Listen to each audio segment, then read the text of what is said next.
దేవుని యొక్క వాక్యాన్ని ధ్యానం చేద్దాం. కొరింథీయులకు రాసినటువంటి 2వ పత్రిక 5వ అధ్యాయం.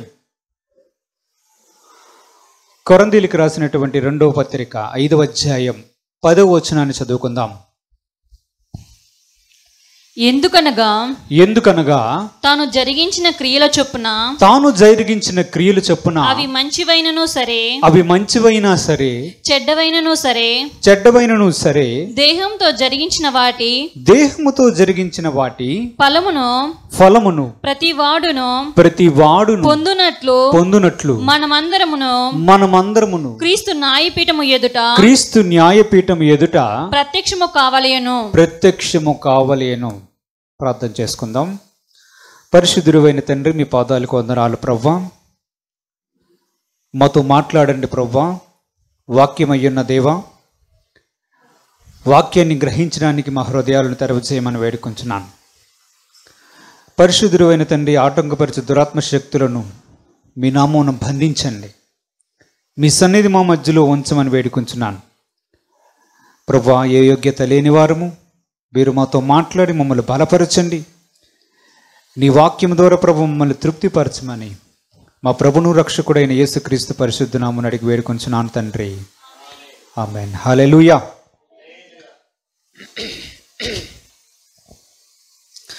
కొరింథీయులకు రాసినటువంటి 2వ పత్రిక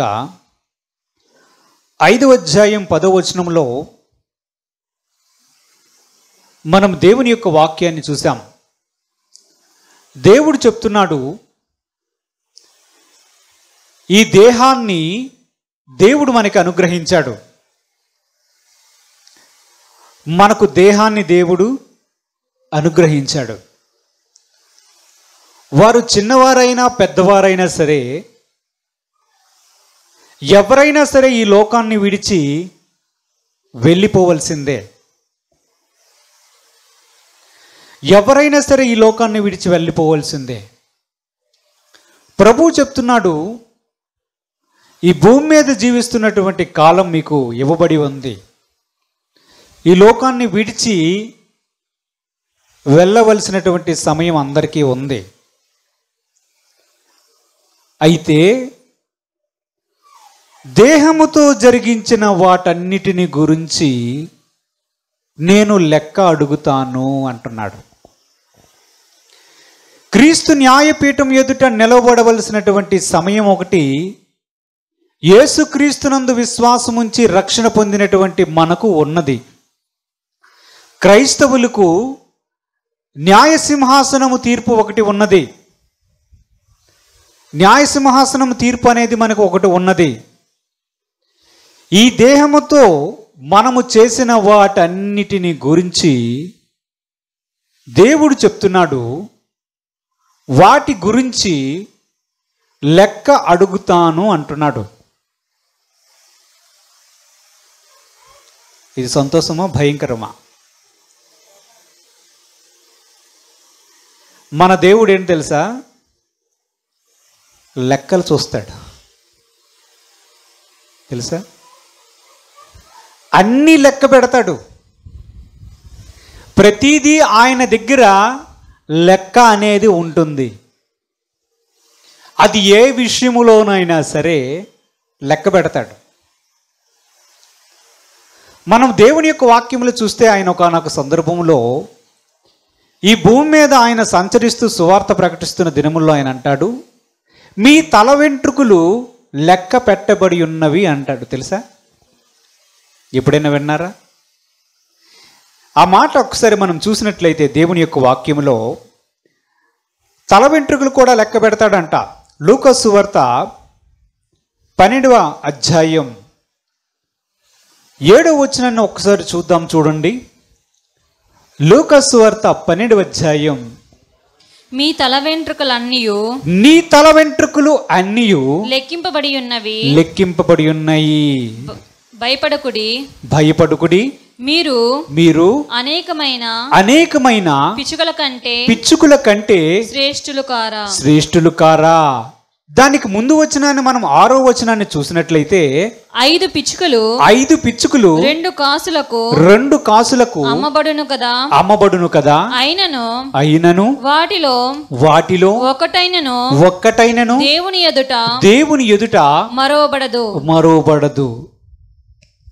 దేవుడు చెప్తున్నాడు, 5 పిచ్చుకలు 2 కాసులకి, 2 కాసులు అంటే అర్థమవుతుందా, 2 రూపాయలకి అమ్మారు అనుకుందాం. ఎన్ని పిచ్చుకలు? 5 పిచ్చుకలు 2 రూపాయలకు అమ్మారు అనుకుందాం. యేసు ప్రభు స్వయంగా ఏం చెప్తున్నారంటే, ఈ 5 పిచ్చుకల గురించి కూడా దేవుడి దగ్గర లెక్క ఉంటుంది. దానిలో ఒక్కదానైనా సరే దేవుడు మర్చిపోడంట. అంటే ఏంటి దాని అర్థం? పిచ్చుకలు ఎన్నున్నాయో ఆయనకి లెక్క ఉంది. ఏ పిచ్చుక అమ్మబడాలో ఆయన దగ్గర లెక్క ఉంది. ఈ 5 పిచ్చుకలు కూడా దేవుని దగ్గర లెక్క ఉంది. మాట్లాడుతూ అంటాడు, మీ తల వెంట్రుకలు లెక్కింపబడి ఉన్నవి అంటున్నాడు. మన తల వెంట్రుకలు ఎవరు లెక్కించినట్లు? ఎందుకు లెక్కించాలి? తల వెంట్రుకలతో ఆయనకేం పని? మన తల వెంట్రుకలతో ఆయనకేం పని? దేవుడు లెక్కించేవాడు. ప్రతిదీ లెక్కే దేవుని దగ్గర, ప్రతిదీ లెక్కే. అది ఏదైనా చూద్దాం, ఏది చూసినా ప్రతిదీ లెక్క పెడతాడంట. తల వెంట్రుకలు లెక్క పెట్టాల్సిన అవసరం ఆయనకి ఏముంది? తల వెంట్రుకలు లెక్క పెట్టవలసిన అవసరం ఆయనకి ఏముంది? చూద్దాం, చూడండి. దానియేలు గ్రంథం 5వ అధ్యాయం, దానియేలు గ్రంథం 5వ అధ్యాయం 24వ వచనం నుంచి 27వ వచనం వరకు ఒకసారి మనం చూస్తే, దానియేలు గ్రంథం 5వ అధ్యాయం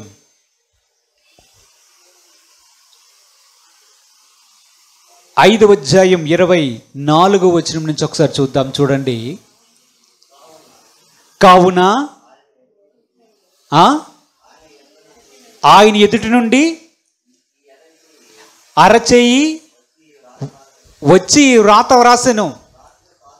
వ్రాసిన శాసనం ఏదనగా మెనే టెకెల్ ఉపార్సిన్.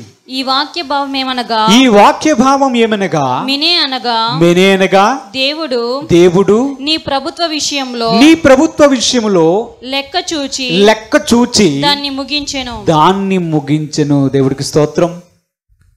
బెల్షజరు అనే రాజు ఒకడు ఉన్నాడు. ఆ రాజు, వారి నాన్న పేరు నెబుకద్నెజర్. నెబుకద్నెజరు అనే రాజు యెరూషలేములో ఉన్నటువంటి దేవాలయం యొక్క బంగారు పాత్రలు, వెండి పాత్రలు వారి నాన్న తీసుకుని వచ్చి వారి రాజ్యంలో ఉంచుకున్నాడు.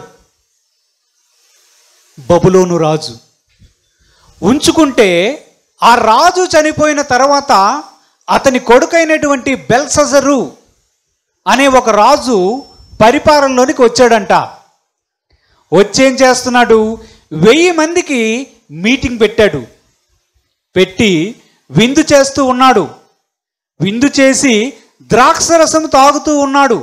తాగుతూ, అరే ద్రాక్షరసాన్ని ఈ గిన్నెల్లో కాదు కానీ యెరూషలేములో నుంచి యెహోవా దేవాలయం యొక్క బంగారు పాత్రలు మా నాన్న తెప్పించాడే, ఆ బంగారు పాత్రలు తీసుకొని రండిరా. ఆ బంగారు పాత్రలో మనము పోసుకొని ఈ ద్రాక్షరసాన్ని మనము త్రాగదాం అని చెప్పి ఆ బంగారు పాత్రలను తెప్పించి, ఆ బంగారు పాత్రలు దేవునివని కూడా మరచి ఆ బంగారు పాత్రలో ద్రాక్షరసాన్ని పోసి ఆ 1000 మందితో తాగుతూ ఉన్నాడంట. తాగుతూ ఉంటే దేవుని యొక్క హస్తం ఒకటి వచ్చి ఆ రాజు యొక్క నగరు గోడ మీద రాస్తుంది. మెనీ టెకెల్ ఉపార్సిన్ అని రాసింది. రాస్తే రాజు గడగడ వణుకుపోతున్నాడంట. ఈ చెయ్యి కనిపించింది ఏంటి? ఈ హస్తం ఏమిటి? ఆ రాసిన అక్షరాలేంటి? వీటి యొక్క భావం ఏమిటని అర్థము కాక అందరినీ పిలిపిస్తాడు. రాజ్యంలో ఉన్నటువంటి శకునుగాండ్రును, కల్దీల విద్యను అభ్యసించిన వారిని పిలిస్తే వారందరూ చదువుతారు, ఎవరికి ఏం అర్థం కాదు. ఆ తర్వాత రాజు యొక్క భార్య ఒక మాట చెప్పి, నీ రాజ్యంలో ఒకడున్నాడు, అతని యందు పరిశుద్ధ దేవతల ఆత్మ ఉన్నది. మీ నాన్న నెబుకద్నెజరు పరిపాలనలో అతని వంటి జ్ఞానము గలవిన వ్యక్తి ఎవడూ లేడు అని చెప్పి కనుగొన్నాడు. నీ భావాన్ని తెలియజేయడానికి అతన్ని పిలిపించు అని చెప్తే దానియేలును పిలిపిస్తారు. దానియేలును పిలిపిస్తే ఆ గోడ మీద దేవుని యొక్క హస్తము రాసినటువంటి రాతను చదివి దాని భావాన్ని వివరిస్తాడు రాజుకు. ఏమని చెప్తాడు? మెనే మెనే టెకిల్ ఉఫార్సిన్. మెనే అనగా ఏమిటి? దేవుడు నీ ప్రభుత్వ విషయంలో లెక్క చూచి దాన్ని ముగించెను. దేవునికి స్తోత్రం కలుగును గాక. హల్లెలూయా. చూసారా, ఈరేమనుకున్నాడు?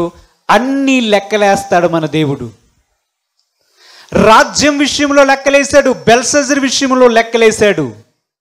ఓ బెల్షస్సరు రాజా, నీకు ఈ భాగ్యాన్ని, నీ తండ్రికి ఈ భాగ్యాన్ని ఇచ్చినటువంటి దేవుణ్ణి మరచి దేవుని మందిరపు సంబంధించినటువంటి బంగారు పాత్రలని, అవి ప్రతిష్ఠితమైనటువంటి ఆభరణాలు, గిన్నెలను నీవు మరచి దానిలో ద్రాక్షరసం వేసి తాగుతూ చేతితో చేయబడినటువంటి కొయ్యలను, కర్రలను, రాళ్లతోనూ బంగారంతోనూ వెండితోనూ చేయబడినటువంటి దేవతలను సృష్టిస్తావా?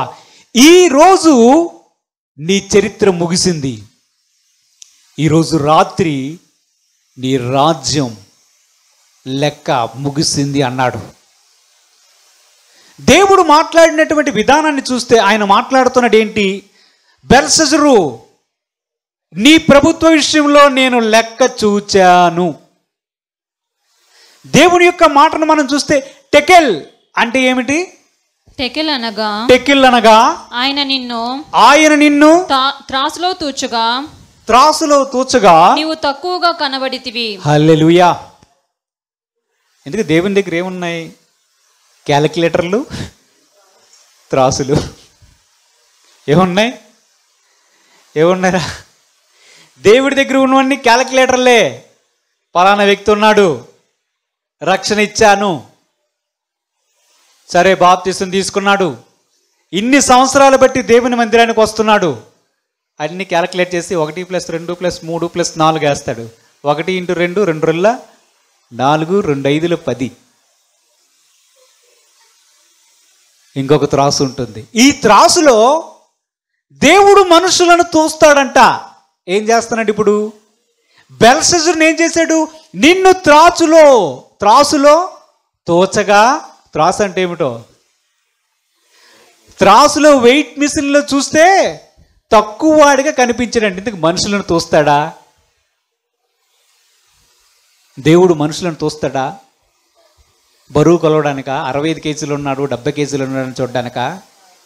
కానే కాదు. దేవుడి దగ్గర ఉన్నటువంటి కొన్ని పాత్రలను మనకు చూస్తే ఆశ్చర్యం వేస్తుంది. ఈ లెక్కలేయడం ఏమిటి? ఈ త్రాసులు పట్టుకొని మనుషులను తోయడం ఏమిటి? ఆయన చేతిలో ఉన్నది అంటాడు. ఈ చేటలు పట్టుకోవడం ఏమిటి? ఆలోచించండి. ఆయన చేట ఉన్నదంట. గాలికి పొట్టు ఇసిరినట్టుగా మనుషులను తీసి ఆ చేటలో వేసి తూర్పుర పడతాడంట. ఏమిటివి పరికరాలు దేవుడి చేతిలోనివి? మన దేవుని విషయంలో మనకు సంపూర్ణమైనటువంటి అవగాహన కలిగి ఉండాలి. దేవుడు లెక్కలు చూచేవాడు. ప్రతిదీ లెక్కే దేవుడి దగ్గర. ప్రతిదీ లెక్కే. ఇస్తాడు, ఏం చేసావు అని లెక్క అడుగుతాడు. దేవుని యొక్క వాక్యం సెలవిస్తూ ఉంది, నీ తల వెంట్రుకలను లెక్క పెట్టాడంట. ఆయనకేంటి పనో నాకు అర్థం కాలేదు. తల వెంట్రుకలు కూడా లెక్క పెట్టాడు. మన ఆయుష్కాలం ఎంతో లెక్కే. రాజు యొక్క రాజ్యం సరిగ్గా ఉన్నాడా, న్యాయంగా ఉన్నాడా త్రాసులో చూస్తాడు. న్యాయం తెప్పావా బెల్షస్సర్? అవుట్. ఆ రోజు రాత్రే బెల్షస్సరు అనే రాజు హతుడవుతాడు. అతని దగ్గర ఉన్నటువంటి రాజ్యం మాదీయులకు పారసీయులకు అదే రోజు రాత్రి విభాగింపబడుతుంది. దేవునితో మనము జాగ్రత్తగా ఉండాలి. చదవబడినటువంటి వాక్య భాగములు చూస్తే కొరంథీయులకు రాసినటువంటి 2వ పత్రిక మనం చూస్తున్నాం. ఏమని చెప్తున్నాడు? ఈ దేహముతో జరిగించిన క్రియలు, దేహంతో జరిగించిన క్రియలను వాటి ఫలము ప్రతివాడును పొందునట్లు మనమందరమును క్రీస్తు న్యాయపీఠము ఎదుట ప్రత్యక్షము కావాలనంటే ఎప్పుడు ప్రత్యక్షమవుతాం? క్రీస్తు న్యాయపీఠం ఎదుట. క్రీస్తు న్యాయపీఠం ఎదుట ఎప్పుడు ప్రత్యక్షమవుతాం? యేసుక్రీస్తు 2వ రాకడ జరిగిన తరువాత, యేసుక్రీస్తు యొక్క 2వ రాకడ జరిగిన తరువాత యేసునందు విశ్వాసముంచి మృతి పొందినటువంటి మనము పునరుత్థానమై తిరిగి లేచిన తరువాత ఆయన ఎదుట నిలబడవలసినటువంటి సమయం ఒకటి వస్తుంది. ఆ సమయమందు ఆయన న్యాయపీఠం మీద కూర్చుంటే ఇక్కడ కూర్చున్నటువంటి మనమందరము కూడా ఆయన ఎదుట ప్రత్యక్షము కావాలనంట, నిలబడాలంట. ఎందుకు నిలబడాలి? ఈ దేహముతో జరిగించిన వాటన్నిటి గురించి ఆయన అప్పుడు ఆరాధిస్తాడు. ఆయన అప్పుడు లెక్క అడగడం ప్రారంభిస్తాడు. ఆ వచనాన్ని మనం చూస్తే రోమీయులకు రాసినటువంటి పత్రిక 14వ అధ్యాయం 10 నుంచి 12 వచనాలు మనం చదువుకున్నట్లయితే చూద్దాం. చూడండి, రోమీయులకు రాసినటువంటి పత్రిక. అయితే నీవు నీ సహోదరునికి తీర్పు తీర్చనేలా నీ సహోదరుణ్ణి నిరాకరింపనేలా మనమందరము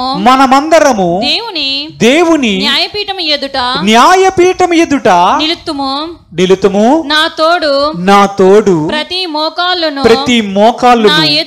నా ఎదుట వంగును. ప్రతి నాలుకయు దేవుణ్ణి స్తుతించును అని ప్రభు చెప్పుచున్నాడు అని వ్రాయబడి ఉన్నది.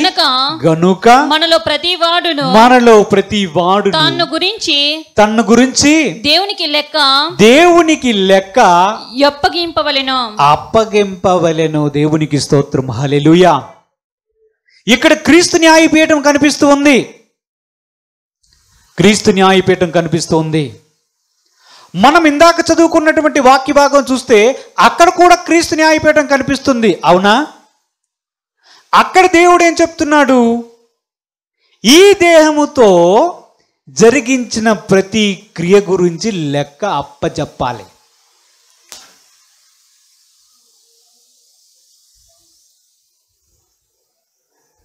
ఈ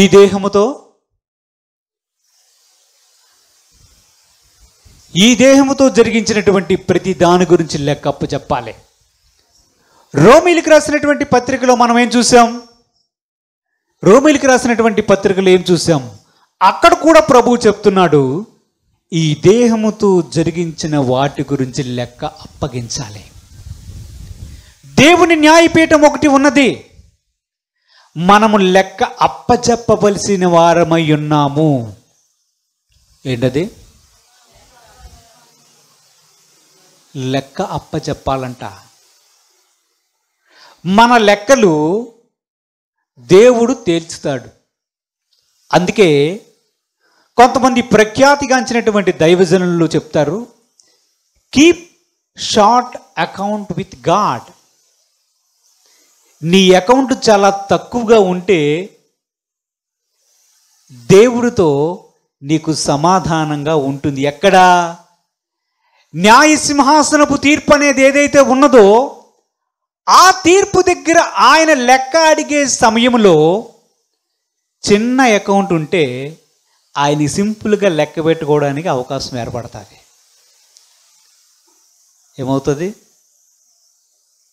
ఏమవుతుంది? చిన్న అకౌంట్ ఉండాలంట. ఎక్కువ ట్రాన్సాక్షన్లు ఉండకూడదు. చాలా తక్కువగా ఉంటే చాలా మంచిది. మనము ఈ విషయాన్ని మనసులో పెట్టుకోవలసిన వారమై ఉన్నాం. ప్రతి విషయంలో కూడా ఆయనకి లెక్క ఉంటుందనే విషయాన్ని ఎప్పుడూ మర్చిపోవద్దు. దేవుడు జీవితాన్ని ఇచ్చాడు, ఆయన కొరకు దాన్ని ఉపయోగిస్తే ఈ దేహముతో ఒకవేళ దేవుని కొరకు బ్రతికినట్లయితే, దేవుని కొరకు పనిచేసినట్లయితే, దేవుని యొక్క వాక్యం సెలవిస్తుంది, ఈ దేహముతో జరిగించిన వాటి యొక్క ప్రతిఫలాన్ని పొందే దినము న్యాయ సింహాసనపు తీర్పు దినము. ఆ రోజు మనల్ని అడుగుతాడు ప్రభు, ఆ రోజు మనల్ని అడుగుతాడు ప్రభు, నీకు ఇచ్చినటువంటి సమయం ఎంత, నీకు ఇచ్చినటువంటి జీవితం ఎంత, నీవు ఎప్పుడు యేసుక్రీస్తుని ఎరిగి ఉన్నావు, ఎంతమందికి యేసు ప్రభు గురించి ప్రకటించావు, నీకు రక్షణ భాగ్యాన్ని ఇచ్చాను, ఎంత యథార్థముగా జీవించావు, నీవు దేహముతో చేసినటువంటి క్రియలేమిటని లెక్క అడిగే సందర్భం ఒకటి రాబోతుంది. ఒక సందర్భం ఒకటి రాబోతుంది. ప్రతి విషయంలో కూడా ఆయన లెక్కలు అడుగుతూనే ఉంటాడు. మీకు తెలుసా ఆయన ఎలాంటి లెక్కలు అడుగుతాడంటే, ఆయన పేరు లెక్క పెట్టే రాజు. ఏంటి? ఆయన పేరు లెక్క పెట్టే రాజు. చూద్దాం, చూడండి, మత్తయి సువార్త 18వ అధ్యాయం 21వ వచనం నుంచి కొన్ని వచనాలు చదువుకుందాం. మత్తయి సువార్త ఆ సమయమున పేతురు ఆయన యొద్దకు వచ్చి ప్రభువా నా సహోదరుడు నా ఎడల తప్పిదము చేసిన ఎడల నేను ఎన్ని మారులు అతన్ని క్షమింపవలెను 7 మారుల మట్టుకేనా అని అడిగాను. అందుకు యేసు అతనితో ఇట్లా నేను 7 మారుల మట్టుకే కాదు 70 ఏళ్ల మారు మట్టుకని నీతో చెప్పుచున్నాను. కావున పరలోక రాజ్యం తన దాసుని యొద్ద లెక్క చూచుకొన గోరిన ఒక రాజుని పోలి ఉన్నది. దేవుడికి స్తోత్రం. హల్లెలూయా, హల్లెలూయా. ఈ రాజు ఎవరో కాదు, మన ప్రభు అయిన యేసుక్రీస్తే. లెక్క చూచుకునే ఒక రాజు ఉన్నాడంట. ఎవరు? లెక్కలు చూసుకునే ఒక రాజు ఉన్నాడు.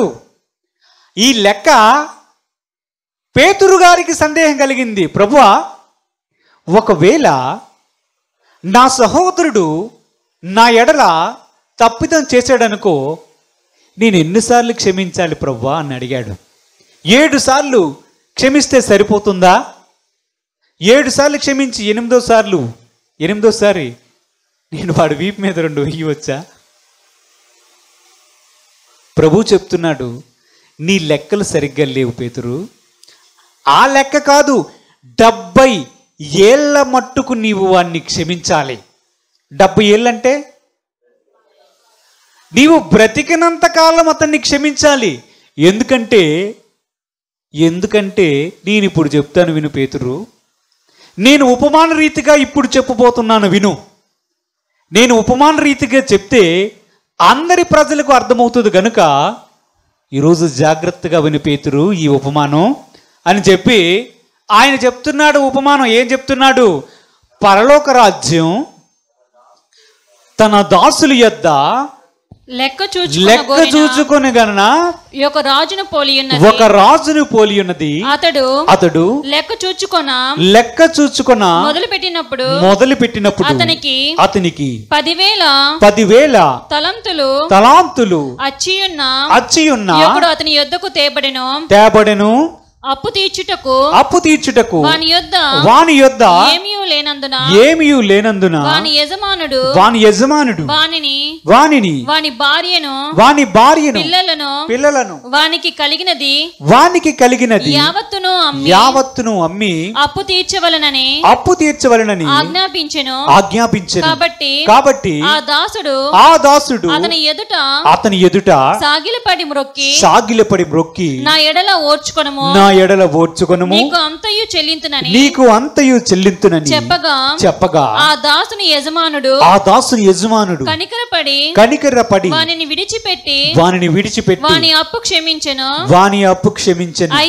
అయితే ఆ దాసుడు బయటకు వెళ్ళి తనకు 100 దేనారములు అచ్చియున్న తన తోడి దాసులలో ఒకని చూచి వాని గొంతు పట్టుకొని నీవు అచ్చియున్నది చెల్లింపమనెను. అందుకు వాని తోడి దాసుడు సాగిలపడి నా ఎడల ఓర్చుకొనుము నీకు చెల్లించదనని వానిని వేడుకొనెను గాని వాడు ఒప్పుకొనక అచ్చియున్నది చెల్లించు వరకు వానిని చెరసాలలో వేయించెను. కాగా వాని తోడి దాసుడు జరిగినది చూచి మిక్కిలి దుఃఖపడి వచ్చి జరిగినదంతయు తన యజమానునికి వివరంగా తెలిపిరి. అప్పుడు వాని యజమానుడు వానిని పిలిపించి చెడ్డదాసుడా నీవు నన్ను వేడుకొంటివి గనుక నీ అప్పంతియు క్షమించితిని. నేను నిన్ను కరుణించిన ప్రకారం నీవును నీ తోడి దాసుని కరుణింపవలసి ఉండెను కదా అని వానితో చెప్పెను. అందుచేత వాని యజమానుడు కోపపడి తనకు అచ్చినదంతయు చెల్లించు వరకు బాధపరచు వానిని అప్పగించెను. మీలో ప్రతివాడును తన సహోదరుని హృదయపూర్వకముగా క్షమింపని ఎడల నా పరలోకపు తండ్రియు ఆ ప్రకారమే మీ ఎడల చేయునను. దేవునికి స్తోత్రం కలుగును గాక. హల్లెలూయా. ప్రభు ఒక ఉపమానాన్ని చెప్తున్నాడు పేతురు గారికి. ఏం చెప్తున్నాడు? లెక్క చూసుకునే ఒక రాజు ఉన్నాడు. ఆ రాజు యేసుక్రీస్తే. ఆయనకి అనేక మంది దాసులు ఉన్నారంట. ఒక దాసుని పిలిపించాడంట. అరే, నీవు నాకు 10,000 తలాంతులు అప్పు ఉన్నావు. ఎన్ని తలాంతులు? 10,000 తలాంతులు. ఒక తలాంతు 3,600 రూపాయలు. ఎన్ని? 3,600 ఇంటూ 10,000. ఇప్పుడు లెక్కలయ్యింది. 3,600 రూపాయలు ఇంటూ 10,000 వేస్తంత అంత లెక్కలు ఎంత రే? ఇప్పుడు క్యాలిక్యులేటర్ తెస్తారు. దేవుడికి స్తోత్రం కలుగాక. హల్లెలూయా. 3,60,00,000 రూపాయలు. ఎంత? 3,60,00,000 రూపాయలు నువ్వు నాకు అప్పు ఉన్నావురా, ఈ అప్పంతా చెల్లించంటే ఆ దాసుడు అన్నాడు, అయ్యా నేను ఎలాగ చెల్లిస్తాను? నీ భార్యని అమ్మేయి, నీ పిల్లల్ని అమ్మేయి, నీకున్నదంతా అమ్మి నువ్వు ఎలాగో ఒకలాగా నా 3,60,00,000 రూపాయలు నువ్వు నాకు తీర్చు అంటే కాలు మీద పడి, మహాప్రభో నన్ను కరుణించు, నేను ఈ అప్పంతా చెల్లించలేను అనగా పక్కనున్న దాసులు చూస్తున్నారు, వీడికి అవ్వాలరా అనుకున్నారేమో. పడి ఆ యజమాని కాళ్ళ మీద పడి బ్రతిమలాడుకుంటే ఆ యజమానుడు ఎవరు? రాజు. సరేరా వీడిని విడిచిపెట్టండి అని అంటారు. అనగానే అమ్మయ్యా రిలీఫ్ వచ్చింది, నా అప్పు తీరిపోయింది అనుకొని ఒక లెఫ్ట్ టర్న్ ఇచ్చుకున్నాడు, రైట్ టర్న్ ఇచ్చుకున్న వెంటనే తోడి దాసుల్లో ఒకడు ఉన్నాడు. వీడు కూడా ఈ సీన్ అంతా చూశాడు. ఆ యజమానుడు ఇతన్ని అడగడం, ఇతడు చెల్లించలేను మహాప్రభు అని చెప్పి అతని పాదాల మీద పడి బ్రతిమలాడడం, ఆ యజమానుడు ఈ దాసుని క్షమించడం కల్లారా చూచినటువంటి తోడుదాసుడు ఉంటాడు. ఆ తోడుదాసుడు పీక పట్టుకొని, నువ్వు నాకు 100 దేనారాలు అప్పున్నావు, అప్పు చెల్లించురా అన్నాడు. ఎవడు సమక్షంలో? మిగిలిన తోడిదాసుల సమక్షంలో. బయటికి వచ్చిన తర్వాత ఆడు పీక పట్టుకొని 100 దేనారాలు నాకు అప్పున్నావు, అప్పు చెల్లించు అంటాడు. దేనారం, ఒక దేనారం 50 పైసలు. ఒక దేనారం ఎంత? 100 దేనారాలు ఎన్ని రూపాయలు అవుతాయి? ఎన్ని రూపాయలు అవుతాయి? హల్లెలూయా. మ్యాథ్స్లో ఎన్ని మార్కులు వచ్చాయి? 94. హల్లెలూయా. 100 దేనారాలు, ఒక దేనారం ₹1 అయితే 100 దేనారాలు ఎన్ని రూపాయలు? 50 రూపాయలు. ఒక తలాంతు 3600 అయితే 10,000 తలాంతులు ఎన్ని? 3,60,00,000. వీడికి 3,60,00,000 అప్పు తీరిపోయిందన్న సంగతి మర్చిపోయి తన పక్కన ఉన్న వాడి పీక పట్టుకొని 50 రూపాయలు ఇస్తావా ఇవ్వరా అని చెప్పి వాడిని ఏం చేశాడో చదవండి. వాడిని ఏం చేశాడు? ఎక్కడ? తోడిదాసులలో ఒకనిని చూచి వాణ్ణి గొంతు పట్టుకొని అచ్చియున్నది, నువ్వు నాకు అచ్చియున్నది చెల్లింపుమనెను. అందుకు వాని తోడిదాసుడు సాగిలపడి నా ఎడల ఓర్చుకొనుము, నీకు చెల్లించదనని వానిని వేడుకొనెను గాని వాడు ఒప్పుకొనక అచ్చియున్నది చెల్లించు వరకు వానిని చెరసాలలో వేయించెను. దేవునికి స్తోత్రం కలుగును గాక. హల్లెలూయా. ఈ 50 రూపాయలకి వీడేం చేశాడంటే జైల్లో పెట్టించాడంట. ఎంత గొప్ప వ్యక్తిడు! 3,60,00,000 రూపాయలు రుణమాఫీ జరగగా దాన్ని మర్చిపోయినటువంటి ఈ వ్యక్తి 50 రూపాయలు అప్పుంటే ఆ వ్యక్తిని తీసుకుని వెళ్ళి జైల్లో వేయించాడంట. వీడితో పాటు తోడిదాసులు ఉన్నారు కదా, మిగతా వాళ్ళు ఉన్నారు కదా, వాళ్ళు చూశారంట. చూసి, యజమానుడా, రాజా, నువ్వు వాడికి 3,60,00,000 రూపాయల అప్పు రుణమాఫీ చేసావు, కానీ వాడు 50 రూపాయలకి మా స్నేహితుడిని జైల్లో వేయించావు, వాడు ఇలా చేశాడు అనగా ఆ రాజు మిక్కిలి కోపం తెచ్చుకొని వాడిని తీసుకొని వెళ్ళి వీడిని బాధించిన వానికి అప్పచెప్పండి అన్నాడట. దేవుడికి స్తోత్రం. హల్లెలూయా, హల్లెలూయా. వాడిని తీసుకుని వెళ్ళి బాధించు వారికి అప్పచెప్పారంట. యేసు ప్రభు స్వయంగా ఈ ఉపమానాన్ని చెప్పాడు. అది ఆలోచన చెయ్యాలి మనం. ఎవరు చెప్పారు ఉపమానాన్ని? స్వయంగా యేసు ప్రభు చెప్పారు. క్షమించడం అనే దాని గురించి ఆయన మాట్లాడుతూ ఉన్నాడు. నిజంగా యేసు ప్రభు క్షమాపణ మనకి అందించకపోతే పరలోక రాజ్యం మనకుందా? ఉందా? ఉందా? ఉందా? మనము ప్రార్థన చేసిన ప్రతిసారి మనం చేసేది ఏంటి? ఏమని అడుగుతాం? ప్రభువా, నా పాప దోషములను క్షమించుము అని అడుగుతాం. అవునా? అంతెందుకు, రోజు రాత్రి చేస్తాం. ఏం ప్రార్థనది? పరలోకమందున్న మా తండ్రి, నీ నామం పరిశుద్ధపరచబడును గాక, నీ రాజ్యం మాకు వచ్చును గాక, నీ చిత్తం పరలోకమందు నెరవేరినట్లు భూమి యందు నెరవేరును గాక. ఆయన దపడ చేసి చివరికి ఏమంటాం?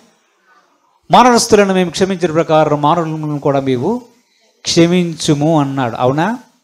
ఈ రుణాలేంటి? ఇవన్నీ లెక్కలే, ఇవన్నీ లెక్కలే. మా రుణం అంటే ఏంటి? తీసుకున్న 50 రూపాయలు 3,60,00,000 కాదు. మనము గనక ఒకవేళ ఇతరులను క్షమించకపోతే దేవుడు దాన్ని లెక్కలోనికి తీసుకుంటాడు. ఏం చేస్తాడు? ప్రభు మరలా ఒక సందర్భంలో చెప్పాడు. ఏమిటి? మీరు నిలవబడి ప్రార్థన చేయడప్పుడల్లా ఏం చేయాలి? క్షమాపణ గురించి ప్రార్థన చేయాలంట. ఎవరి గురించి? ప్రభువా, వారిని క్షమిస్తున్నానని ప్రార్థన చేయాలంట. బలి అర్పణ అర్పించినప్పుడు ఒకవేళ నీకు నీ సహోదరుల మీద ఏదైనా నీకు విరోధముగా ఉందని నీకు అనిపిస్తే మొదట వెళ్ళి అర్పణను అక్కడ గుడిలో విడిచిపెట్టి మొదట వెళ్ళి నీ సహోదరునితో సమాధానపడు అన్నాడు. ఎవరు? మన ప్రభు అయిన యేసుక్రీస్తు. అవునా? అంటే ఆయన ఉద్దేశం ఏమిటి? ఇవన్నీ లెక్కలేసుకుని కూర్చుంటాడు ఆయన. ఎన్నిసార్లు క్షమించాడు? నా దగ్గర ఎన్నిసార్లు క్షమాపణ అడిగాడు? వీడి ఎంతకి? వీడి లెక్కలేంటి? ఇవన్నీ చూస్తూనే ఉంటాడు. ఎవరవి? మన ప్రభు అయిన యేసుక్రీస్తు ఆకాశమందు కూర్చుండి లెక్కలు చూస్తే ఒక రాజును పోలి ఉన్నాడు. అనేక విషయాల్లో ఆయన లెక్క పెడతాడు మనల్ని. ఆయన దగ్గర మనం చెప్పుకోవాలి, కానీ చాలా విషయాలు లెక్కలు ఉంటాయి. మన ఆయుష్కాలం ఆయన చేతిలో లెక్క ఉంది, తెలుసా? ఉందా? తల వెంట్రుకలు లెక్క పెడతాడంట. 5 పిచ్చుకలు 2 రూపాయలకు అమ్మితే ఆ 5 పిచ్చుకల్లో ఒక్కదాని గురించి కూడా నీ దేవుడు మర్చిపోడంట. ఏమిటి లెక్కలు? బెల్షస్సర్ దగ్గరికి వచ్చి నీ రాజ్యం ఈరోజు పోతుంది, బెల్షస్సరు నిన్ను తాసులో తూచాను, మెనే టెకెల్లో ఫార్సెన్, నిన్ను తాసులో తూస్తే నువ్వు చాలా తక్కువగా కనిపించావు బెల్షస్సర్. ఏది నీ రాజ్యం సంగతి చూస్తాను, ఇలా రా, నీకు రాజ్యం ఇచ్చాను కదా, రా, ఈ రాజ్యం సంగతి చూస్తే ఈరోజు నేను లెక్క చూచి నీ రాజ్యం యొక్క లెక్కను ముగించాను అన్నాడంట. దేవుడు ఎప్పుడు మనకిచ్చిన వాటి అన్నిటినీ లెక్క చూసుకుంటాడు. ఇతరులు క్షమించే విషయంలో కూడా లెక్క చూస్తాడు. ప్రభువు చెప్తున్నాడు, ఏమని చెప్తున్నాడు? ఆ చెడ్డదాసుని తీసుకుని వెళ్ళి బాధించు వానికి అప్పచెప్పండ్రా అని ఆ యజమానుడు చెప్పినట్లుగానే ఆ విధంగానే పరలోకపు తండ్రి కూడా మనకు చేస్తాడు అని ఎవరు చెప్పారు? నేను చెప్పలే, స్వయంగా యేసుక్రీస్తు ప్రభువే చెప్పాడు. క్షమాపణ గురించినటువంటి లెక్క ఆయన దగ్గర ఉన్నది. లెక్క చూసుకుంటూ ఉంటాడంట. మన సంగతి ఏమిటో? మనము హృదయపూర్వకంగా క్షమించకపోతే దాని విషయములో దేవుడు లెక్క పెడతాడు. దానికోసమే ఆయన ఉపమానం చెప్పాడు. ఆయన దగ్గర అన్ని లెక్కలే ఉంటాయి. మీరు మొదటి నుంచి బైబిల్ ఆది కాండం నుంచి ప్రకటన గ్రంథం చివరి వరకు చూడండి, అన్ని లెక్కలే ఉంటాయి. తలాంతులు ఇస్తాడు, అవునా? తలాంతుల ఉపమానం తెలుసా? ఒకటికి చెప్పండి 10 తలాంతుల, పోనీ 5, 2, 3 ఏమేమి ఇచ్చాడో మరలా వచ్చి ఎన్ని సంపాదించావరా? అయ్యా 5కి 5, 2కి 2. ఒకడోడు ఏం చేస్తాడంటే భూమిలో దాచిపెట్టి నీవు విత్తని చోట కోసేవాడు, చల్లని చోట పంటని ఏరుకునేవాడు, కట్టినవాడు అని తెలిసి, అయ్యా నీవిచ్చిన మిన భూమిలో దాచిపెట్టానంటే, ఒరే నేను అంత కఠినాత్ముడుగా నీకు కనిపిస్తే నువ్వు నా ఆ రూపాయి తీసుకొని వెళ్ళి సావుకారుల దగ్గర ఉంచొచ్చు కదా, మళ్ళా లెక్కే, వడ్డీ వస్తుంది కదా, ఆ రూపాయికి ఒక 10 రూపాయలు కలిసి ఉండేది కదా, మళ్ళా లెక్కే. ఎందుకు చెప్తున్నాడు దేవుడు ఈ విషయాన్ని అనేది మనం చూడాలి. దేవుడు డబ్బులకి వడ్డీలకి తిప్పేవాడా? వడ్డీలకి తిప్పుతాడా? ఇచ్చిన ప్రతి విషయం గురించి కూడా దేవుడు లెక్క అడిగి పెడతాడు. మనకు సమయం ఇస్తే ఆ సమయాన్ని లెక్క పెడతాడు. మనకు ఒక తలాంతు, పాటలు పాడే తలాంతు అనుకోండి, దేవుణ్ణి ఆరాధించే తలాంతు అనుకోండి, వాక్యాన్ని చెప్పే తలాంతు అనుకోండి, లేదా మనకు అత్యధికమైనటువంటి ఆస్తిని ఇచ్చాడు అనుకోండి, దేవుడు ఏం చేయమంటాడు? నీ ఆస్తిలో ప్రథమ భాగాన్ని దేవుడికి ఇచ్చి ఘనపరచమంటాడు. దశమ భాగాన్ని దగ్గరికి వస్తే మళ్ళీ అక్కడ లెక్కే, 100లో 10 అంటాడు. అన్ని లెక్కలేమిటి? 12 మంది శిష్యులు తీసుకున్నాడా? ఎంతమంది శిష్యులు? దేవుడికి స్తోత్రం చెల్లించండి. హల్లెలూయా. యేసు ప్రభుకి ఎంతమంది శిష్యులు? 12 మందేనా? 12 మందా కాదా? 12 మంది ఎలాగవుతారు? యూదా చనిపోయాడు కదా, చనిపోయాడా? యూదా ఇస్కరియోతు అనే యేసు ప్రభు యొక్క శిష్యుడు ఉరి పెట్టుకొని చనిపోయాడా, చనిపోలేదా? మరి ఎంతమంది ఉండాలి? 11 12 మంది అన్నారు. దేవుడికి స్తోత్రం. హల్లెలూయా. తర్వాత మనం అపొస్తల కార్యముల్లో చూస్తే మేడగది మీద శిష్యులందరూ కూడా కూడి ప్రార్థన చేయబోయే ముందు మిగిలిన శిష్యులు ప్రార్థన చేస్తారు. ప్రార్థన చేసి, ప్రభువా, యూదా అపొస్తలత్వాన్ని పోగొట్టుకున్నాడు. ఈ అపొస్తలత్వాన్ని పోగొట్టుకున్నందున ఇంకొకడు మిగిలిపోయాడు ప్రభువా. మరలా ఈ అపొస్తలత్వాన్ని ఇంకొకరికి ఇవ్వాలి. ఎవరిని ఇవ్వమంటావు ప్రభువా అని చీట్లు వేస్తారు. చీట్లు వేస్తే ఎవరి పేరు వస్తుంది? మత్తీయా అనే ఒక వ్యక్తి వస్తాడు. చదవండి వాక్యం ఎక్కడుందో. అపొస్తల కార్యములు 1వ అధ్యాయం 23వ వచనం. అపొస్తల కార్యములు 1వ అధ్యాయం 23వ వచనం. అప్పుడు వారు యూస్తు అను మారు పేరు గల బర్సబా అనబడిన యోసేపు మత్తియా అను ఇద్దరిని నిలువబెట్టి ఇట్లని ప్రార్థన చేసిరి. అందరి హృదయములను ఎరిగి ఉన్న ప్రభువా తన చోటికి పోవుటకు యూదా తప్పిపోయి పోగొట్టుకొనిన ఈ పరిచర్యలో అపోస్తలత్వములో పాలు పొందుటకు వీరిద్దరిలో నీవు ఏర్పరచుకున్న వారిని కనబరచుమనిరి.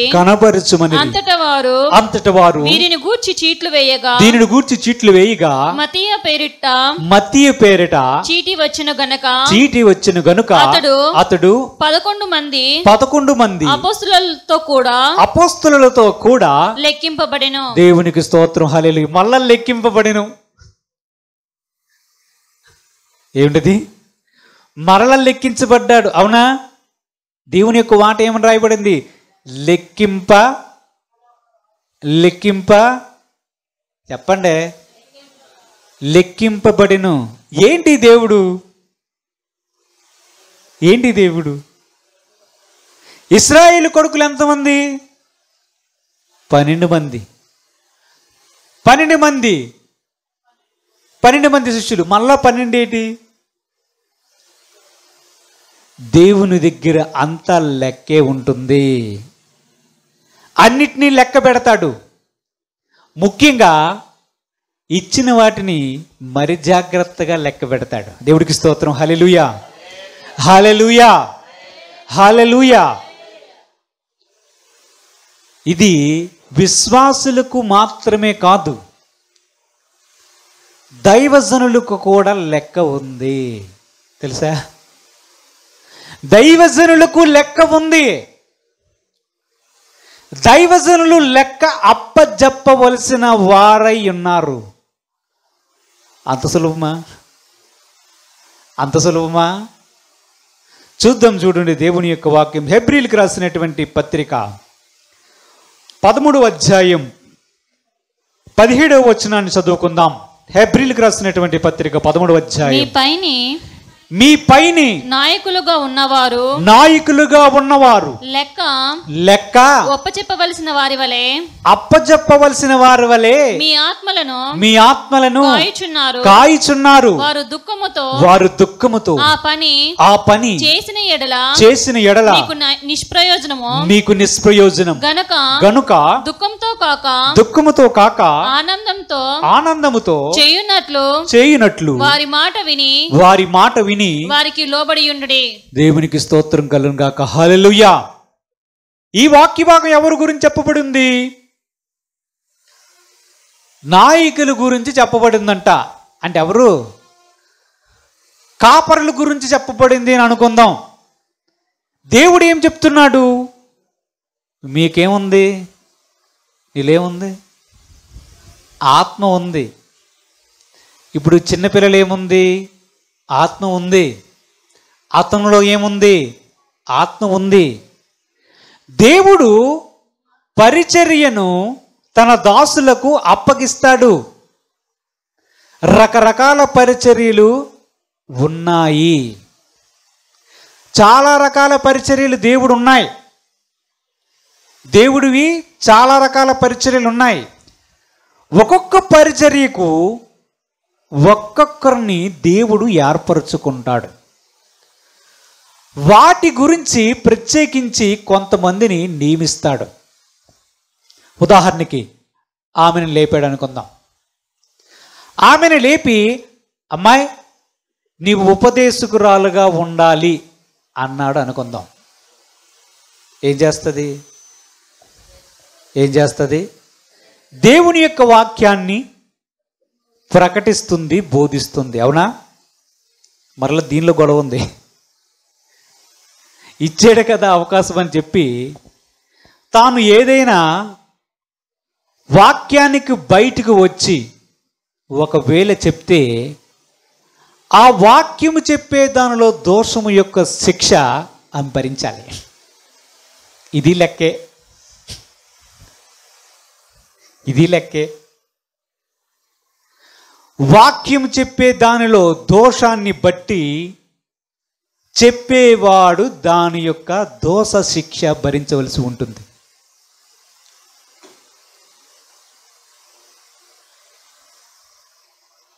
ఒకవేళ ఒక వ్యక్తికి కాపరత్వము అప్పచెప్పాడు అనుకుందాం. కాపరత్వం అంటే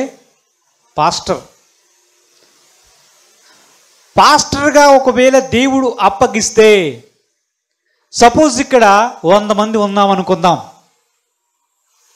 ఈ 100 మందిని దేవుడు అతని చేతికి అప్పగిస్తున్నట్టు. అంటే ఈ ఆత్మలకు అధికారి ఈయనని కాదు. ఆత్మలకు అధికారి ఎవరు? ఆత్మల కాపరి ఎవరు? యేసుక్రీస్తు ప్రభు తన తరపున పని చేసే కాపరి ఇక్కడ ఉంటే, ఆ కాపరి ఈ 100 మంది లెక్కలు దేవునికి అప్పజెప్పాలి. ఈ 100 మందిలో ఎవడైనా తప్పిపోతే ఈ లెక్క పాస్టర్ గారిని దేవుడు అడుగుతాడు. ఆ ఆత్మ సంగతి ఏమైంది అని. వాడు వెళ్ళిపోయాడు ప్రభు అంటే కుదరదు. వాడు రావడం లేదు ప్రభు అంటే కుదరదు. అప్పచెప్పడం ఎందుకు? తలాంతులు ఇవ్వడం ఎందుకు? పిలవడం ఎందుకు? ఈ జీవితాన్ని భూమి మీద మనకి ఇవ్వడం ఎందుకు? నీ ఆయుష్కాలాన్ని ఇవ్వడం ఎందుకు? అన్నిటి గురించి లెక్కలు అడగడం ఎందుకు? ఇవ్వడం ఎందుకు? లెక్కలు అడగడం ఎందుకు?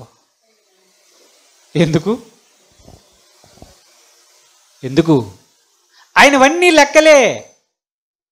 కలిగిన వానికి మరలా బాబు అని చేస్తున్నావా, ఇంకో 4 తీసుకో, ఇంకొక 3 తీసుకో, ఇంకొక 2 తీసుకో అని చెప్పి ఆ లెక్కలు ఏవైతే ఉన్నాయో అవన్నీ కూడా ఆయన చూసుకుంటూ పోతాడు.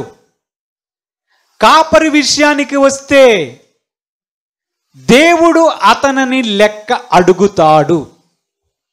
యెహెజ్కేలు గ్రంథం 33వ అధ్యాయం. యెహెజ్కేలు గ్రంథం 33వ అధ్యాయం 7వ వచనం నుంచి కొన్ని వచనాలు చదువుకుందాం. నరపుత్రుడా నేను నిన్ను ఇశ్రాయేలులకు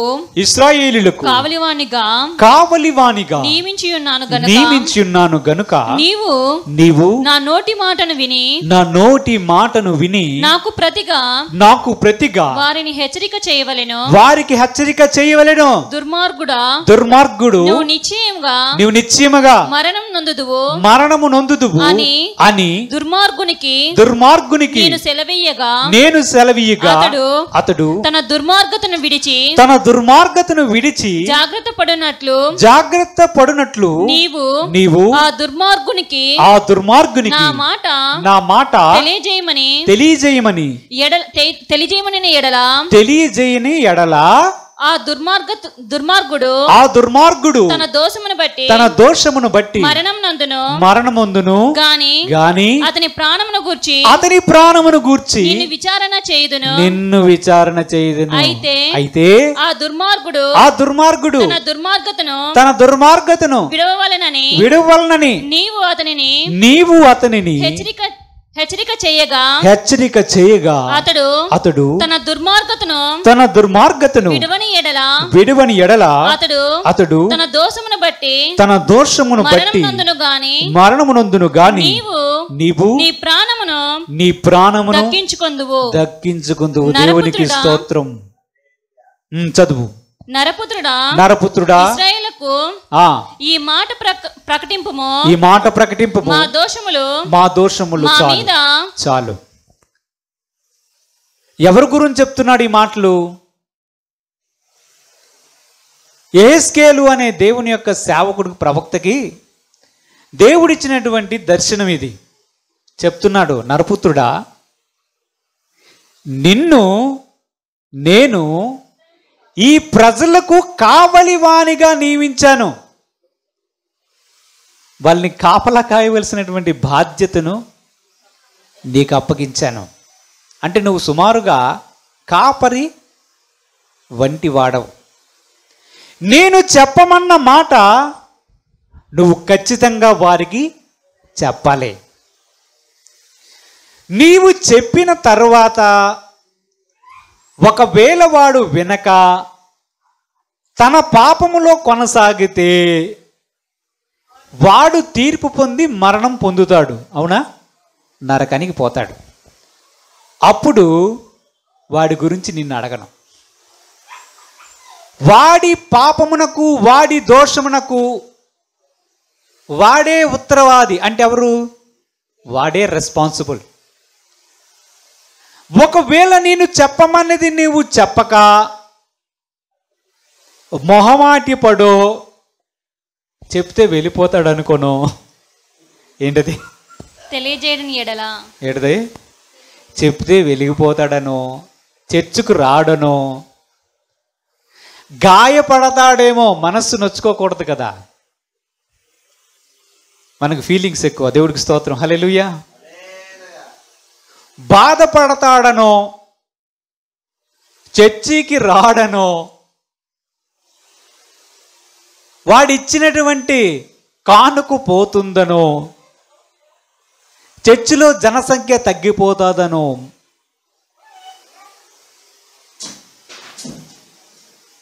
మరి ఏ ఇతర కారణము చెప్పైనా దైవజనుడు అనే వ్యక్తి వారికి చెప్పకపోతే వారు ఒకవేళ తప్పిపోయి పాపము చేసి దేవుని యొద్ద నుంచి తొలగి మరణమైతే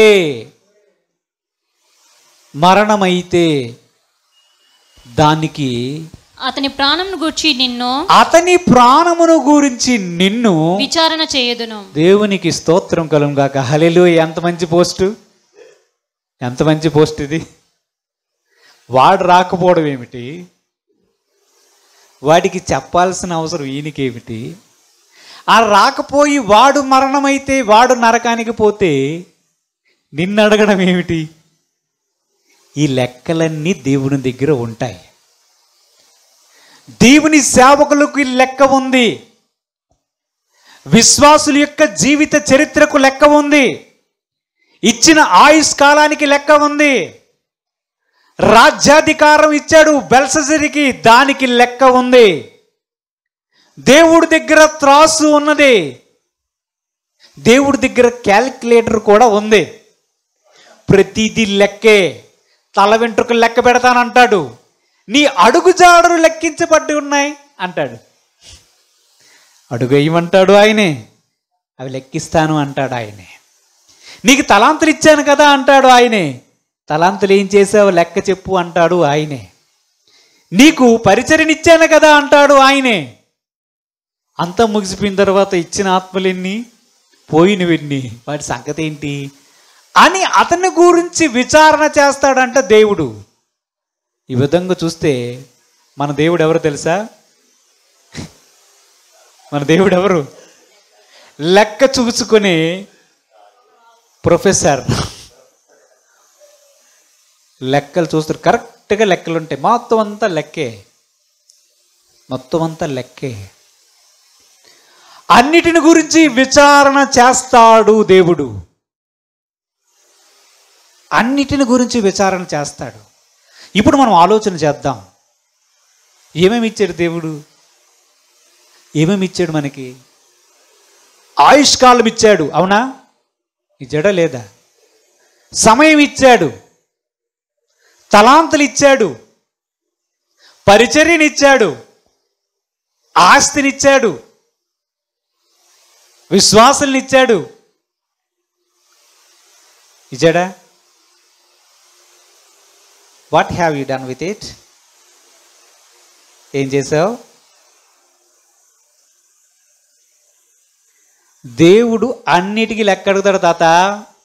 అన్ని లెక్కలే. ఇచ్చాడు కదా మర్చిపోతాడు అనుకునే రకం కాదు. మనమేనా మర్చిపోతామేమో కానీ ఆయన మాట మాట మాట మాట గుర్తు పెట్టుకుంటాడు తెలుసా? ఎప్పుడో ఎవడో ఒకడు అంటాడు, ఒక రాజు, నువ్వు అన్నావు కదరా ఆ రోజు అని దాన్ని పట్టుకుంటాడు. మాట పట్టింపు గల వ్యక్తి మీకు తెలుసా? మనకంట మాట పట్టింపు ఎవరికైనా ఉందంటే ఫస్ట్ నెంబర్ 1 ఉండి యేసుక్రీస్తే. తెలుసా? మనకంట మాట పట్టింపు ఉన్నదనుకుంటే నేను అబద్ధం చెప్పడం లేదు. మాట పట్టింపు ఉన్నదంటే అది ఎవరైనా ఉన్నారంటే మొదటి ర్యాంక్ ఇవ్వాలన్న యేసుక్రీస్తు ప్రభువే. తెలుసా? మాట చాలా జాగ్రత్త పట్టించుకుంటాడు. మనమైనా సరే మనల్ని క్షమించి విడిచిపెట్టారు అంటాడు, కానీ అన్నావు కదా నువ్వు నా అన్నావు. ఇశ్రాయేలు ప్రజలు ఐగుప్తుల నుంచి చూస్తుంటే అమాలేకీయుల ప్రజలు కొంచెం ఇబ్బంది పడ్డారు.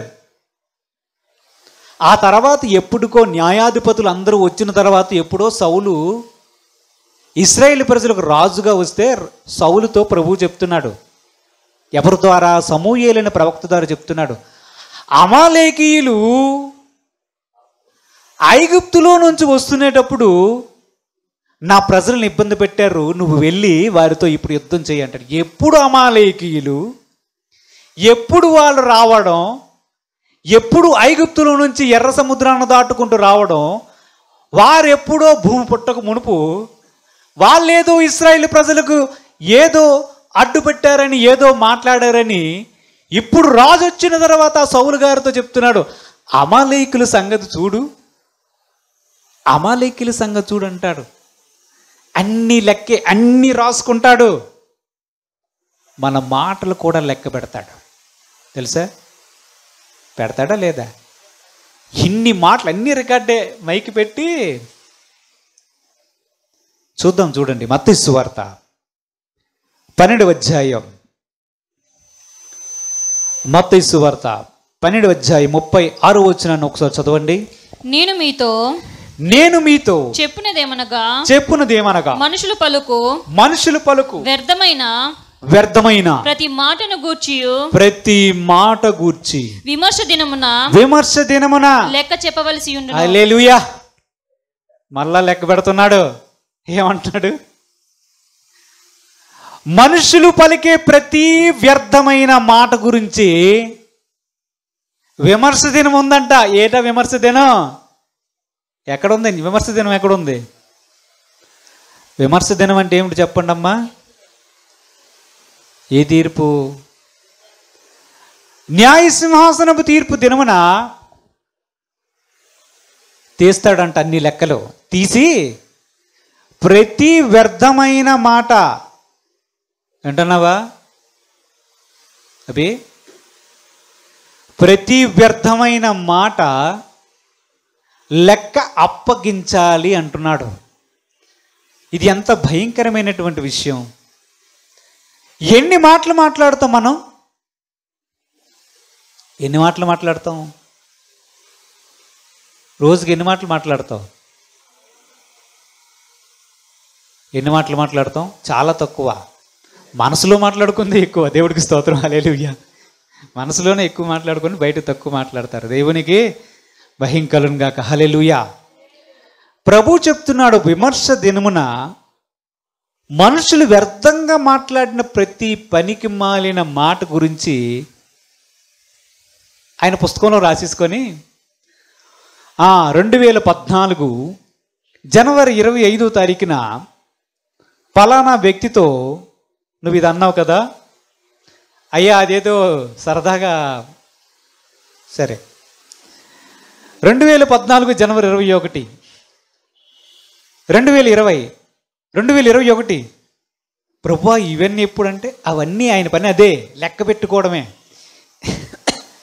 ఇవన్నీ ఒక గ్రంథంలో రాసి మనం మాట్లాడిన వ్యర్థమైన ప్రతి మాట రాయడం, దాన్ని లెక్క అడగడం, మనకన్నీ ఇవ్వడం, దాన్ని లెక్క అడగడం, జీవితకాలం ఇవ్వడం, దాన్ని లెక్క అడగడం, తలాంతులు ఇవ్వడం, దాన్ని లెక్క అడగడం, పరిచర్యనివ్వడం, దాన్ని లెక్క అడగడం, ఆస్తులను ఇవ్వడం, దాన్ని లెక్క అడగడం, డబ్బుల్నివ్వడం, దాన్ని లెక్క అడగడం. ఆయన చూసుకుంటే ప్రతిదీ లెక్కే. కొన్నిసార్లు లెక్క అడ్డంగా ముగించేస్తాడు, సడన్గా ముగించేస్తాడు. ఇంక ఎక్కువ లెక్కలు వేయాల్సిన అవసరం లేదు, పుస్తకం లావుగా అయిపోతుందని చెప్పి సడన్గా ముగించేస్తాడు. బెల్షస్సరు అనే రాజు విషయంలో దేవుడు చేసినటువంటి లెక్క అదే. బెల్షస్సరు, కొంచెం ఎక్కువగా నువ్వు చేస్తున్నావు, ఎక్కువ లెక్కలు వద్దు నాయనా, ఈ రోజుకి ఈ లెక్క సరిపోతుంది, ఇంక నీకు రాజ్యం ఇచ్చాను, ఈ రాజ్యం ఈ రోజుతో ముగిసిపోయింది. ఏమిటి దేవుడు? మెనే టెకెల్ ఫార్సిన్, లెక్కే. ప్రభుత్వ విషయంలో లెక్కే, మాటల విషయంలో లెక్కే, తలాంతలు ఇచ్చాడా లెక్కే. ఇప్పుడు చెప్పండి, మాటలు ఉన్నాయా? క్షమాపణ విషయంలో లెక్కే అట. క్షమాపణ విషయంలో కూడా లెక్కే. ఇన్ని లెక్కలు చూస్తే మనం ఎక్కడ నిలబడతాం? దేవుడు ఇన్ని లెక్కలు చూస్తే ఎక్కడ నిలబడతాం? ఎక్కడ నిలబడగలం?